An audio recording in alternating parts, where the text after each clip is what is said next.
in a movie. Let's head now this morning to the editorial coordinator and film critic for HollywoodChicago.com. Patrick McDonald is back with us. Hey, Patrick, good morning. Hello. Hey, be safe, be healthy. Let go my ego. Let's go to the movies. All right, so there we go. That's the first one. The next one here, let's talk about this one, The Apprentice. Tell us about this movie. Yes, The Apprentice in theaters on October 11th. To begin this review, I'm not a fan of Donald Trump. That's all I will say about that. In popular culture, of course, I knew a bit about his biography, but not enough to know anything about him. I simply was uninterested in pursuing it. But here is the Apprentice, and I was interested in this film. Sebastian Stan is the Donald, portraying him in the 1970s and 80s up to the point of writing The Art of the Deal. His development is through a mentor, Roy Cohn, a very icy performance by Jeremy Strong, who was the infamous architect-lawyer of 1950s commie hunter Joseph McCarthy.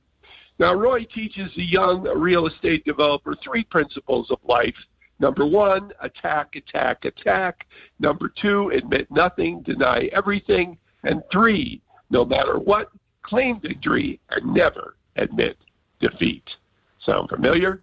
Donald accepts the three credos in his life, the results of which create the man we still don't really know today. Now, this is not the hit job that, of course, the Trump campaign would want you to believe, but an insight to where this man comes from and why he performs the way he does. The early young Donald, in an Oscar-worthy performance by Sebastian Stan, is as naive and eager to please as any ambitious, power-hungry dude. It is his practice of using such negative energy principles that later generates the creature that eventually becomes public. As the 1980s comes and New York makes a comeback, the Donald rides the wave into his success, his own insecurities, and narcissism, a lethal combination. If you support him, this film will give you some insight.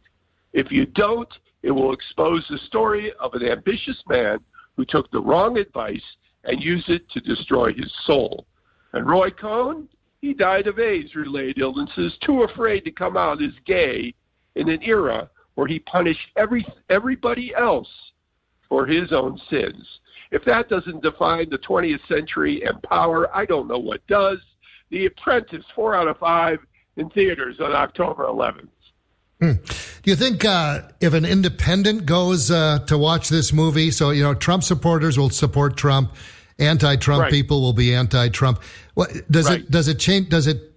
Which way do you go if you just step back? Is that hard to do? I don't know.